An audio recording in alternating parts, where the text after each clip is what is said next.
कुमार साहब की सारी जायदाद उनके बच्चों के नाम पर है। अगर बच्चों को कुछ हो जाता है तो ये सारी जायदाद एक ट्रस्ट को चली जाएगी। तो मतलब अगर बच्चियों को, मेरा मतलब है लड़कियों को कुछ हो गया तो उनके पतियों को कुछ नहीं मिलेगा? जी नहीं। मगर ये सब क्यों पूछ रहे हैं? ये सारी जायदाद तो उन्होंने बेच दी है। क्या? कुमार साहब ने प्रॉपर्टी बेच दी? हाँ? किसे? अलग अलग लोगों को। ये है उसके सारे डॉक्यूमेंट्स।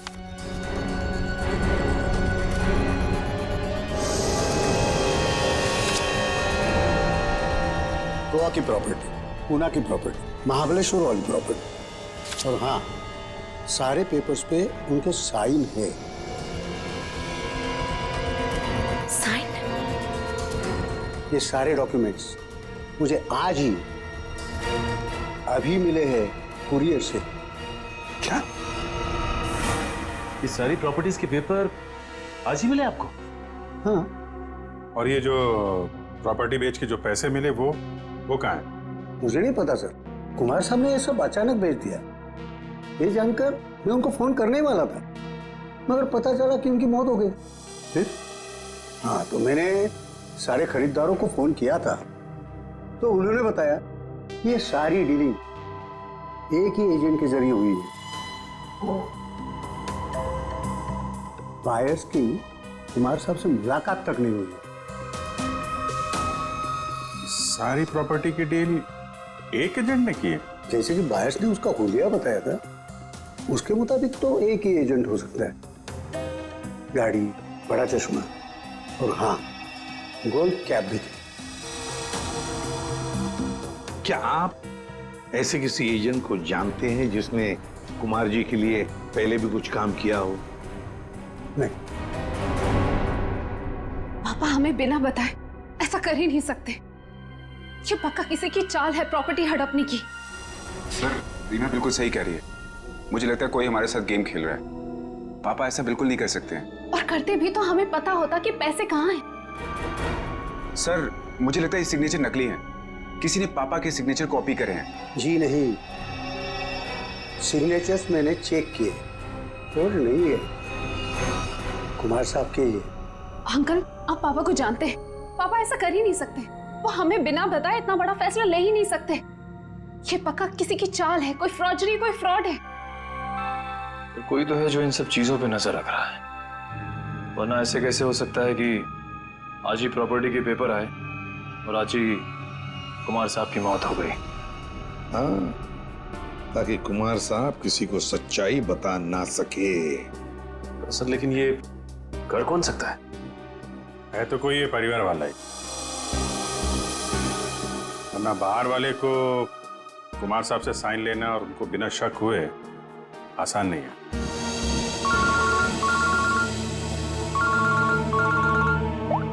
हाँ, बोल सारू के क्या? पेंट से? हाँ बॉस, पेंट की वजह से इन तीनों की मौत हुई है। यार सारू के तो क्या बात कर रहा है? क्या पेंट पी लिया उन्होंने? पेंट नहीं पिया है बॉस, पेंट में जहर मिला हुआ था और वो जहर इनके फेफड़ों में पहुंचा, इसकी वजह से इनकी मौत हुई है। ये देख सारू के, हवा में बात मत कर, जल्दी बता दे असली बात क्या है। देखो, तुम जानते हो मैं बिना सबूत के कुछ नहीं कहता हूँ। बॉस, इनके फेफड़ों में जहर के साथ साथ मुझे कुछ केमिकल के ट्रेसेस मिले और वो केमिकल सिर्फ पेंट में इस्तेमाल होता है। और सर वो भी धीरे धीरे, शायद 20-25 दिनों में ये जहर उनके शरीर में गया होगा, बिल्कुल स्लो पॉइजन की तरह, और उन्हें पता भी नहीं चला कि वो लोग धीरे धीरे जहर इनहेल कर रहे हैं। और बस धीरे धीरे एक एक पल ये लोग मौत के करीब जा रहे थे। और संयोग की बात है कि आज उस स्लो पॉइजन की वजह से इनकी मौत हो गई। पेंट में जहर, पेंट में जहर,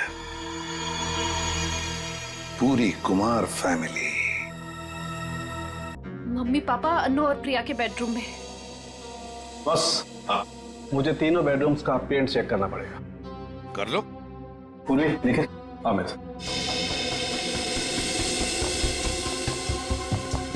ये पेंटिंग का कॉन्ट्रैक्ट किसने लिया था? सर, विपुल नाम का कॉन्ट्रैक्टर है, उसे कॉन्ट्रैक्ट दिया गया था पेंटिंग का। निखिल, पूर्वी, तुम इन दोनों रूम्स में जाओ और दोनों रूम्स के पेंट को स्क्रैच करके लेकर के आओ। सर, ले लो। और सुनो, ये मास्क जरूर पहन लेना, ठीक है? सर, एक बात मुझे अभी भी समझ में नहीं है। पेंट में जहर की वजह से तीनों की मौत हुई थी, लेकिन जो इस घर में काम कर रहे हैं उन्हें कुछ क्यों नहीं हुआ? सिंपल बात है ना धीरज, जो लोग इस घर में काम करते हैं वो बेडरूम में ज्यादा वक्त नहीं गुजारते। बेडरूम में तो घर के लोग रहते हैं ना ज्यादा देर तक। रात में, दिन में भी कभी कभी आदमी सो जाता है, तो असर उन्हीं पे ज्यादा होगा।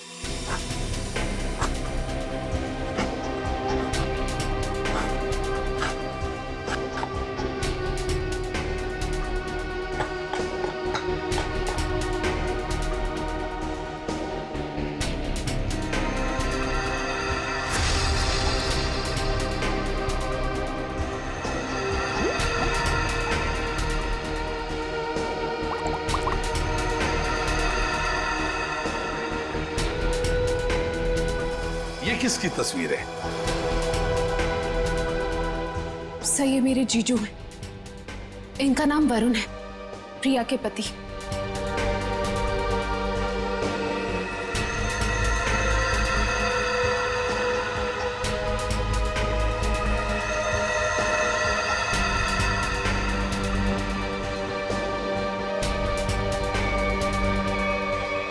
बॉस, कंफर्म हो गया, तीनों बेडरूम के पेंट में जहर है।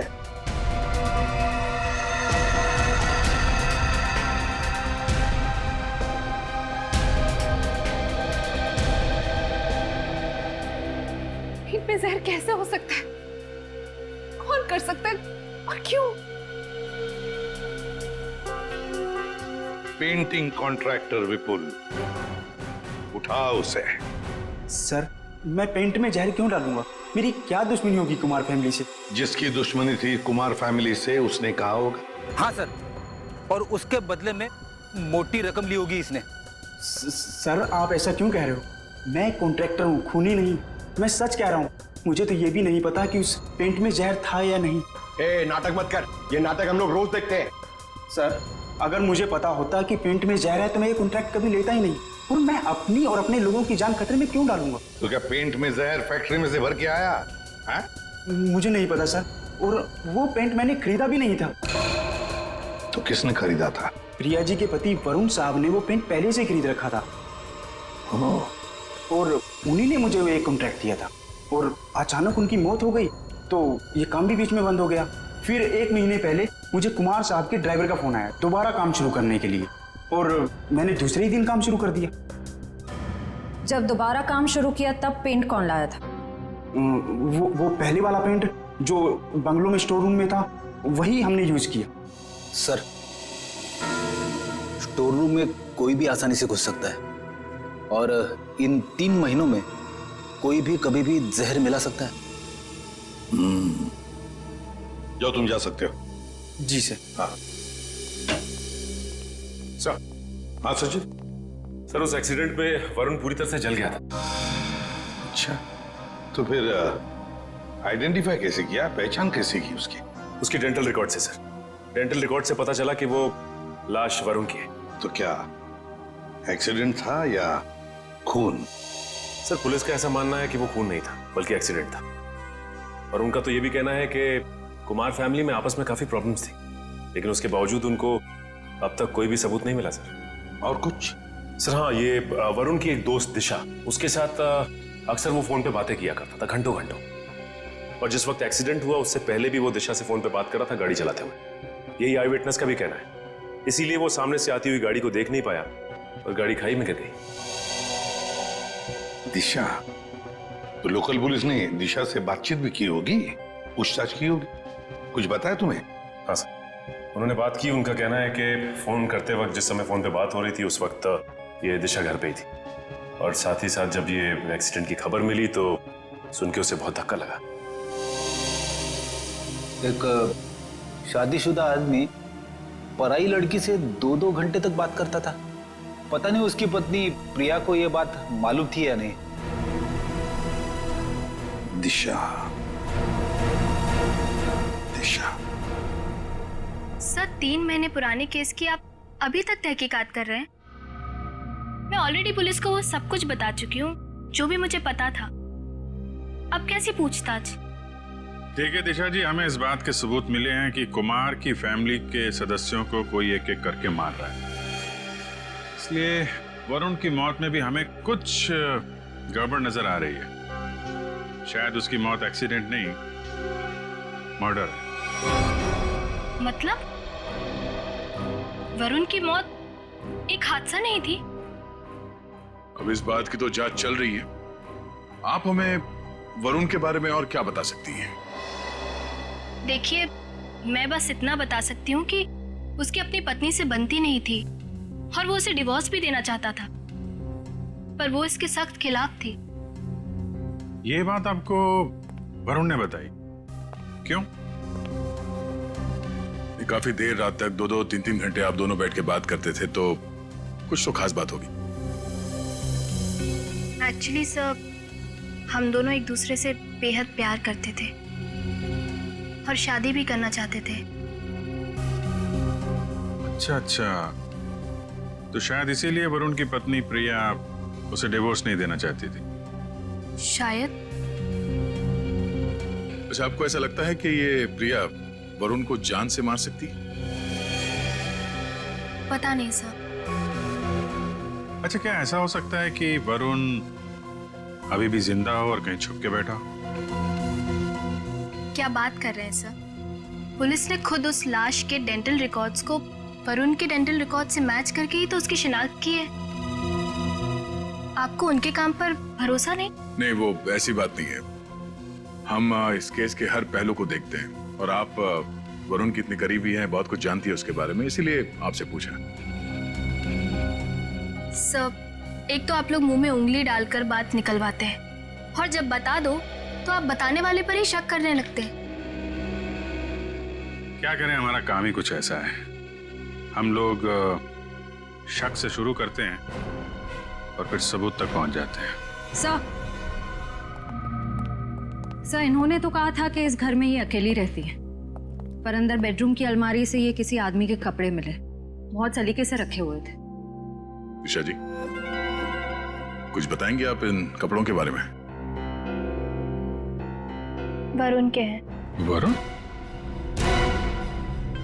वरुण के कपड़े अभी भी आपकी अलमारी में? मतलब? ये तब के हैं जब वो जिंदा था और कभी कभी प्रिया से छुपके मेरे घर रुकने आया करता था।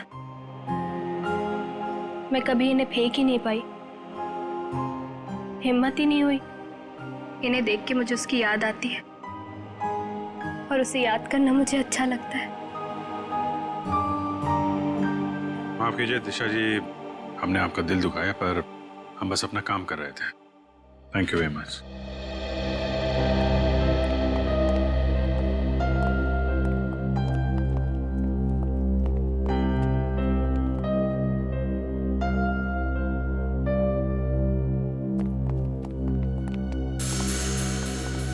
क्या हुआ? कुछ पूछना रह गया? 1 मिनट।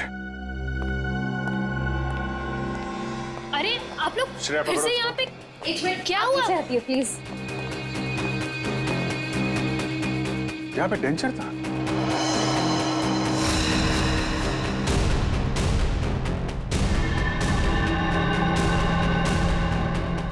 मैंने दांतों का सेट देखा था इस पानी में, अभी गायब है।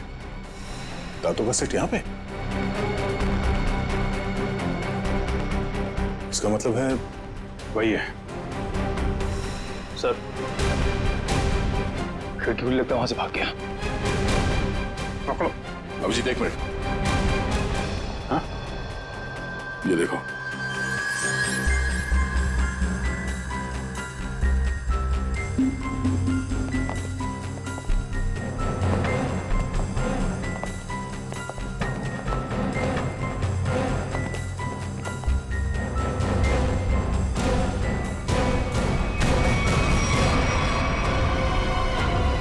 नकली दांतों ने फंसा दिया। अब तुझे इसे दोबारा लगाने की जरूरत नहीं पड़ेगी।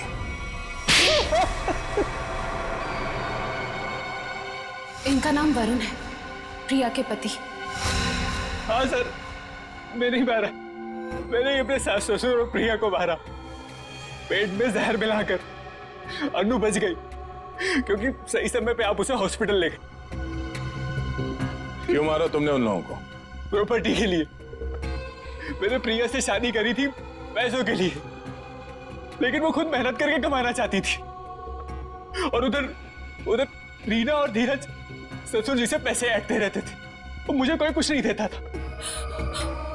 अच्छा, फिर क्या सर, मैंने सबको मारने का प्लान बनाया और पहले पिताजी से ससुर जी से झूठ बोल के मैंने साइन लिए और फिर मैंने सबको मार दिया जिससे किसी को कोई प्रॉपर्टी का हिस्सा ना मिले और मुझ पे शक भी ना। तुम्हारी गाड़ी में वो लाश किसकी थी? वो एक लवारिस लाश थी जिसके जबड़े में मैंने अपने दांत लगा दिए थे ताकि लोगों को लगे कि वो जली हुई लाश तुम्हारी है। हाँ सर, पर आप लोग पैसे और प्रॉपर्टी के लालच में क्या क्या करते रहे तुम? खून पे खून किया और मिला क्या है? जेल की काल कोठरी और फांसी। I swear these people यार। छोड़।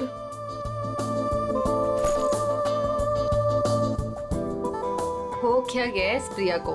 प्रेजेंटेशन था और ऐसे ही उठ के आ गई। छोड़ ना, बॉस भी खूब डांटे होंगे। क्लाइंट भी नाराज लग रहे थे। कुछ भी कहो यार मीता, ये एटीट्यूड ना है तो गलत। पता नहीं क्या समझती है अपने आप को। वो ऐसा है ना कि अपने बॉस से सीधे साधे, तो उनके सीधेपन का वो गलत फायदा उठाती है और अपने बॉस है कि कुछ कहते ही नहीं है। यू नो वैसे भी उसे पड़ी कहाँ है इस जॉब की, इतना पैसा है उसके डैडी के पास, बस टाइम पास कर रही है। कुछ भी हो, एक रिस्पॉन्सिबिलिटी नाम की कोई चीज होती है। हाँ नो, बाल देखे थे उसके सर के कैसे बिखरे हुए थे, जैसे किसी ने सिर के बाल नोच लिए हो।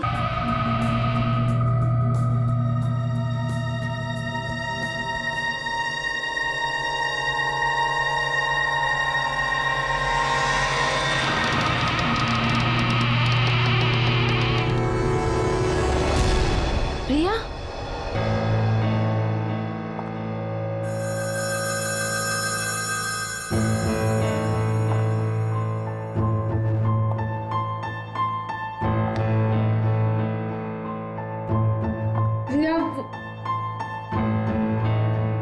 प्रिया वो एक्चुअली यू नो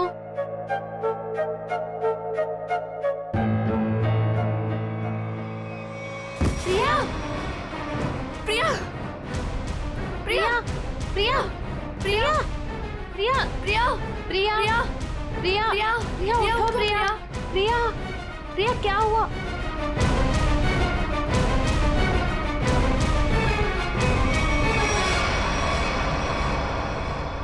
ये तो मर गई।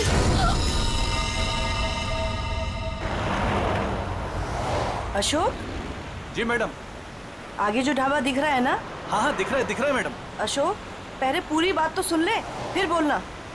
मुझे लगा मैडम आपकी बात खत्म हो गई। चुप कर, बीच में बोल पड़ा। मुझे मालूम है कि तुझे दिखता है, फिर मैं ये सवाल क्यों करूंगी? ठीक है मैडम, आगे बढ़िए, बताइए आगे। आगे नहीं बढ़ना है, गाड़ी ढाबे पे लगाना, कुछ खाएंगे पिएंगे। हाँ रुक रुक, आ गया ढाबा। जी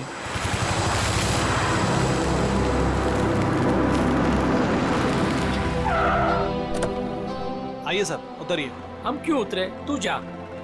अरे अभी तो मैम साहब ने कहा खाना खाना है, चलिए अंदर। तू जा और कुछ खाने के लिए लेके आ। साहब अंदर ढाबे में बैठकर आराम से खाइए ना, आइए ना। वहाँ जाने का मन नहीं हो रहा है, तू जा, हम लोग गाड़ी में खाते खाते निकल जाएंगे। ठीक है, लेकिन क्या लेकर आऊं साहब? जो हमें अच्छा लगे। मैडम हमको क्या पता चलेगा कि आपको क्या अच्छा लगेगा? साहब आप ही बताइए ना, क्या लेकर आए हम?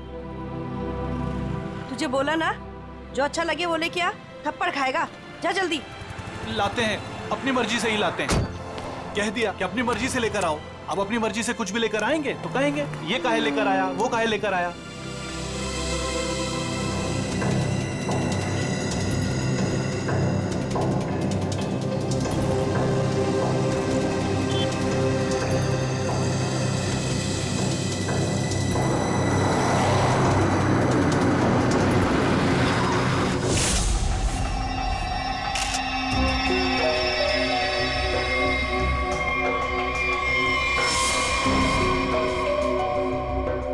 पूर्वी,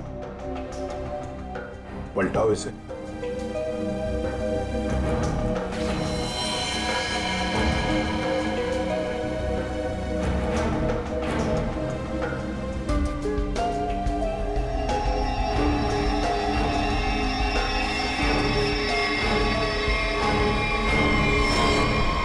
सर कोई घाव या चोट का निशान नहीं।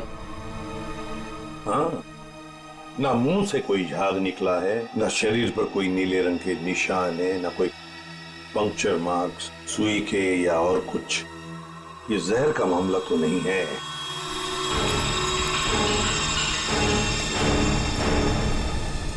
सर, सर अंदर से भी ऐसा कोई सामान नहीं मिला जिससे इसकी मौत के बारे में कुछ पता चल सके। सर ये बैग मिला है जिसमें मेकअप का सामान पड़ा हुआ था। मेकअप का सामान?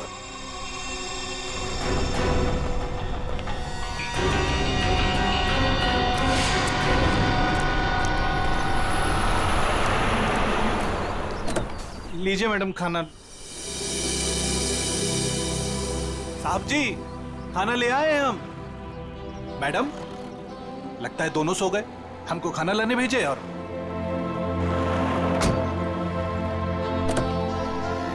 हमको समझ में नहीं आता है हमारे साहब और मालकिन का। हमको बोले खाना लाओ और जरूर दवाई खाकर सो गए होंगे। 50 बार समझाया है कि भैया खाना खाने के बाद दवाई खाओ, पर नहीं, भूल जाते हैं। लगता है कि कुंभकर्ण जो बूटी खाता था वही इनकी दवाई में मिला दी है डॉक्टर ने। चलो चलते हैं घर लेके।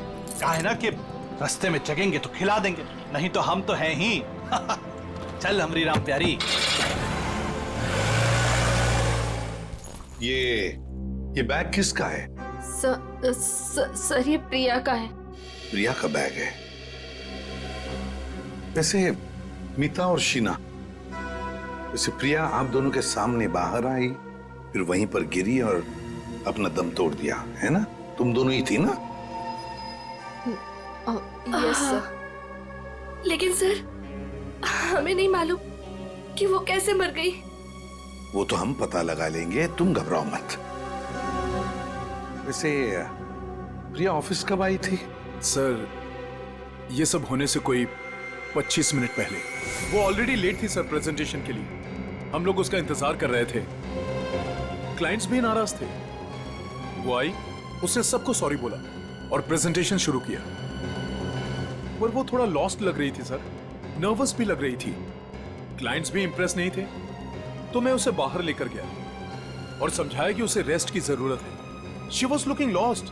Then I told her, go to the washroom and get freshen up. Look presentable. और फिर 15-20 मिनट के बाद में मीता और शीना के चीखने की आवाज आई। हम भागकर वहां पहुंचे तो प्रिया मरी पड़ी थी। निखिल, काम करो। प्रिया की बॉडी, प्रिया की बैग, उसके अंदर जो भी सामान है, कॉस्मेटिक्स वगैरह, और फिर खाने पीने की चीजें, सब का सब फॉरेंसिक लैब भेज दो। वैसे प्रिया का पर्सनल नंबर या फिर उसके घर का नंबर, उसके घर वालों का नंबर तो होंगे ना शायद आपके पास? और यस सर, मेरे पास उसके मम्मी और पापा दोनों का नंबर है।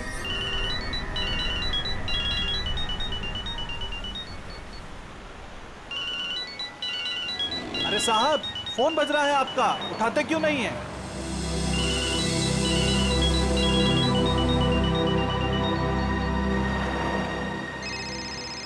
अरे अब मैडम आपका फोन बज रहा है, आप भी नहीं उठा रही हैं। अरे मैडम जी अब आपका भी फोन बज रहा है। दोनों घोड़े बेचकर सो रहे हैं।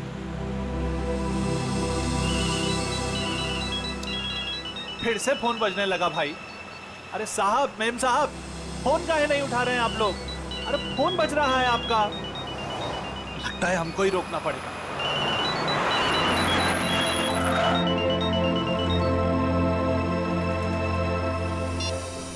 हेलो, कौन? मिस्टर कुमार? नहीं, हम अशोक बोल रहे हैं, बोलिए। अशोक? तुम कौन हो? साहब के सारथी बोल रहे हैं, बोलिए। सारथी? अरे वाहन चालक बोल रहे हैं उनके, बताइए। हो, उनके ड्राइवर बोल रहे हो तुम? ड्राइवर नहीं है हम, शॉफर है उनके। बात करते हैं, आपको ड्राइवर लगते हैं हम। देखिए आप जो कोई भी हैं, मिस्टर एंड मिसेस कुमार कहाँ पे? दोनों हमारी गाड़ी में हैं, सो रहे हैं। हम दोनों को सैर करा रहे हैं। पर आप कौन हैं? आप पहचान वाले नहीं लगते। देखिए, मैं सीआईडी से बोल रहा हूँ। सीआईडी? क्या हुआ साहब? आप मिस्टर एंड मिसेस कुमार को प्रिया की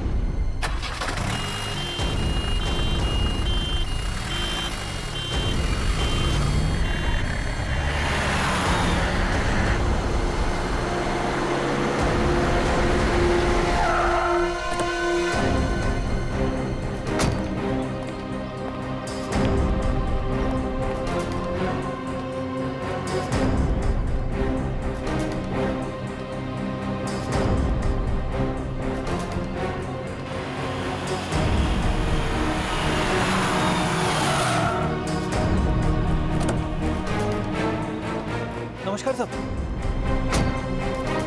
सीआईडी टीम आप ही हैं? मिस्टर एंड मिसेस कुमार कहाँ हैं? गाड़ी में है ना सब, सो रहे हैं। बुलाइए। क्या? सो रहे हैं। सो रहे हैं? अभी? हाँ सब। अभी सर, यहाँ कुछ खास हो रहा है क्या? मतलब आपने बुलाया है इसलिए? जी हाँ, खास बात है। कुमार जी की बेटी प्रिया की मौत हो गई है। क्या बात कर रहे हैं सर आप? जी हाँ। Mr Kumar, Mrs Kumar, Mrs Kumar, Kumar साहब, मिस्टर कुमार,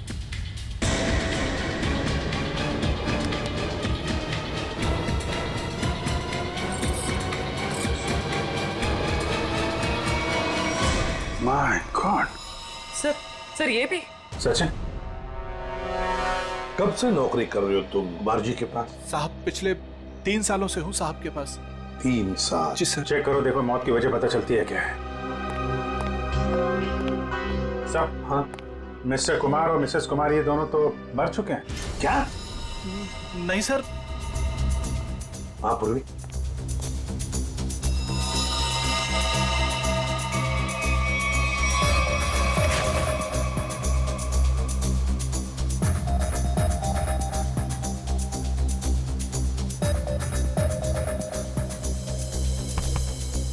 एक घंटे से ज्यादा तुम इन दोनों को गाड़ी में बिठाकर घूम रहे हो और तुम्हें पता तक नहीं?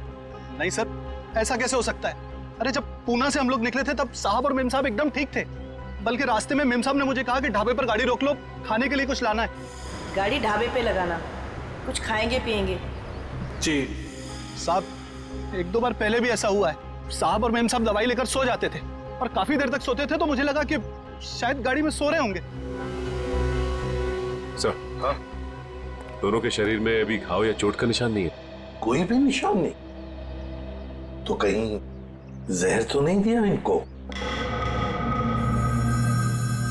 जहर के कोई सिम्टम्स या कोई निशान है? नहीं सर, बस सर कार में भी ऐसा कुछ नहीं मिला जिससे इनकी मौत के बारे में कुछ पता लग सके। अच्छा, और भी कुछ मिला क्या? हाँ सर, गाड़ी में खाना है, हो सकता है उससे कुछ हुआ। नहीं सर, ऐसा हो ही नहीं सकता। वो क्या है ना कि साहब और मेम साहब ने खाने को चखा भी नहीं था, खाया ही नहीं साहब। सर, प्रिया भी कुछ इसी तरीके से मरी है। इन तीनों की मौत के पीछे वजह क्या हो सकती है?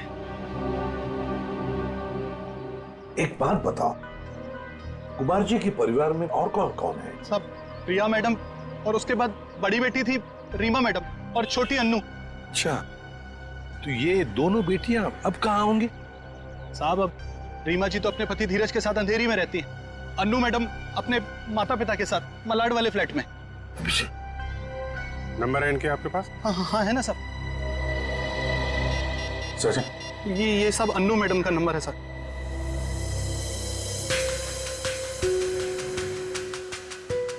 रीमा जी का भी नंबर का। ये रहा साहब।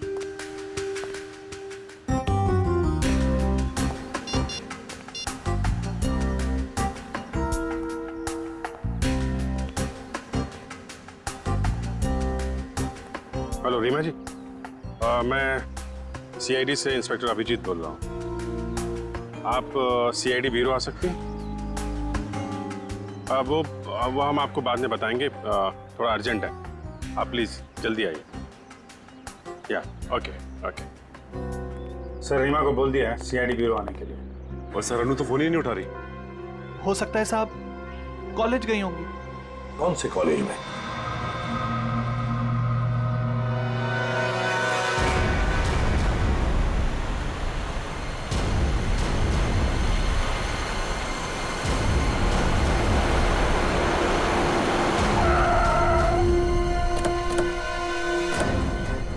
कॉलेज भी नहीं गए अनु और फोन भी लगातार बज रहा है। हाँ, आखिरी बार ट्रेस हुआ यहाँ इसी घर पर।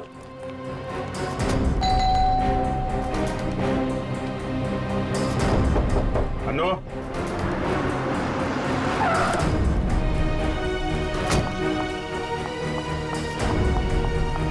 अनु ठीक तो होगी ना? आप लोग कौन? जी, मैं इस घर की बड़ी बेटी हूँ प्रीमा, और ये मेरे पति है धीरज।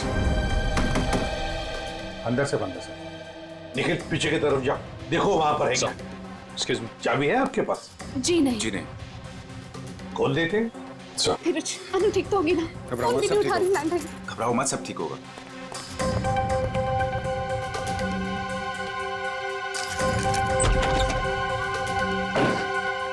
अनु, अनु, अनु, अनु,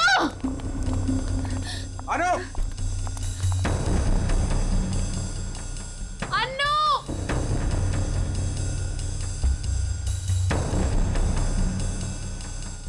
अभिजीत सर जरा जाके देखो। अनु, ऊपर देखो।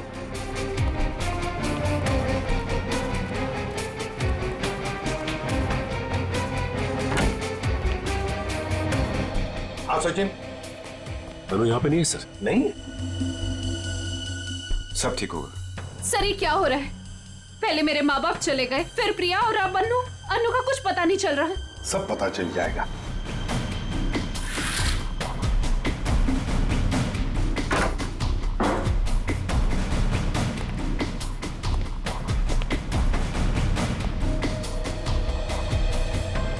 हाँ, नहीं सर, अभी तक तो नहीं मिली। सर, सर अनु यहाँ है। माय गॉड, सर अनु उधर ऊपर है। चलो।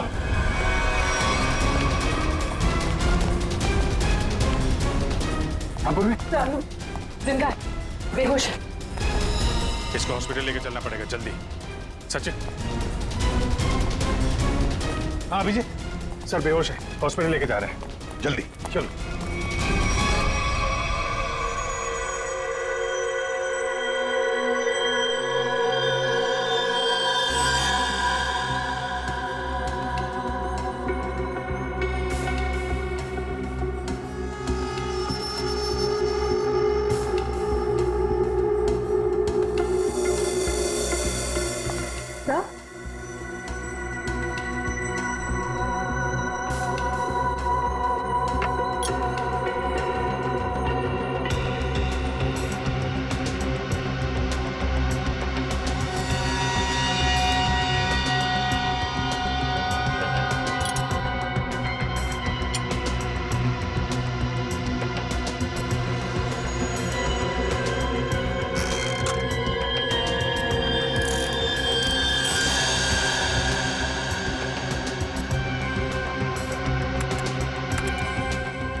अच्छा, तो ये बात है। यार बात क्या ये तो बता। बॉस, इन तीनों की मौत जहर की वजह से हुई है। जहर से? यार सालों के मान लिया कि इनकी मौत जहर से हुई है, पर कहीं पर भी इनके शरीर पर जहर अंदर जाने का निशान नहीं है, ना कोई रंग बदला इनके शरीर का, और तू कह रहा है जहर से मौत हुई। यही तो बात है, यही बात है जो मेरी भी समझ में नहीं आ रही है कि इन तीनों की मौत जहर की वजह से हुई है, लेकिन इनका शरीर नीला क्यों नहीं पड़ा? और ये जहर गया कैसे इनके शरीर में? कमाल कर रहा है साहब के। एक तरफ तो कह रहा है कि तीनों की मौत जहर से हुई है, और फिर दूसरी तरफ कह रहा है कि तुझे पता नहीं कि जहर इनके शरीर में गया कैसे, कब गया। यार ये कैसे चलेगा? बस ये गुत्थी है जो अभी सुलझ नहीं पा रही है। मैं भी सोच रहा हूं कि अगर इनकी मौत जहर से हुई है तो कैसे हुई है? जहर इनके शरीर में इंजेक्ट भी नहीं किया गया है, कोई एविडेंस नहीं। खाने पीने की चीज की वजह से भी इनके शरीर में जहर नहीं गया है, किसी और तरीके से भी नहीं गया है, कोई मेकअप या कॉस्मेटिक की वजह से। ये जहर इनके शरीर में गया कैसे? सालों के साहब मुझसे पूछ रहे? पागल हूं, अपने आप से पूछ रहा हूं। सर मैंने उस कार को भी चेक किया जहां पर मिस्टर एंड मिसेस कुमार की लाश मिली। वहां पर भी कोई जहर या जहरीली गैस के ट्रेसेस नहीं मिले। Salunkhe, mister and Mrs Kumar की मौत पुणे से मुंबई आते वक्त गाड़ी में हुई और प्रिया की मौत उसकी अंधेरी वाली ऑफिस के वॉशरूम में हुई, मीलों दूर, मगर एक ही वक्त पर और एक जैसे ही जहर से। कैसे? बता ना। अच्छा चल, ये तो बता सकता है कि कौन सा जहर था? बस वो कुछ टेस्ट अभी करना बाकी है, उसके बाद पता चलेगा कि वो जहर कौन सा था और जहर कैसे गया इनके शरीर में। सर, हाँ सर, अनु को ऑब्जर्वेशन में रखा गया है और डॉक्टर्स का कहना है कि आने वाले 24 घंटे उसके लिए बहुत क्रिटिकल हो सकते हैं सर। तो डॉक्टर ने बताया नहीं किस वजह से बेहोश हो गई? सर, जहर का असर हुआ उसे। क्या? जहर से? हाँ सर। और सर अजीब बात तो यह है कि उसके शरीर में यह जहर ना ही किसी इंजेक्शन से गया है और ना ही किसी खाने की चीज से। मिस्टर एंड मिसेस कुमार और प्रिया तीनों की मौत जहर से हुई और अब अनु को भी जहर दिया गया था। है ना बड़ी अजीब बात। ऐसे लगता है जरूर कोई ना कोई तो है जो इस पूरी कुमार फैमिली को खत्म करना चाहता है। सर, पूरी कुमार फैमिली नहीं, बड़ी बहन रीमा को तो कुछ भी नहीं हुआ। बस रीमा के खून का टेस्ट किया है मैंने, उसके शरीर में जहर नहीं है। मगर सर, पूरी फैमिली को कोई क्यों मारना चाहेगा? किसी न किसी को तो फायदा है कुमार फैमिली को खत्म करके, पर कौन है वो और फिर क्यों? कहीं ये प्रॉपर्टी का चक्कर तो नहीं? की जाने ली गई है एक अनु जिंदगी और मौत के बीच में झूल रही है, मगर तुम दोनों, तुम और तुम्हारी पत्नी, तुम तो बिल्कुल ठीक ठाक हो। ये कैसे? हम ठीक हैं, इसका मतलब ये नहीं कि हम उनके दुश्मन हैं। तो फिर और कौन हो सकता है तुम्हारे अलावा? कोई भी हो सकता है। इतना बड़ा बिजनेस है, होगा कोई जिसकी आंखों में ये धन दौलत चुभ रही होगी।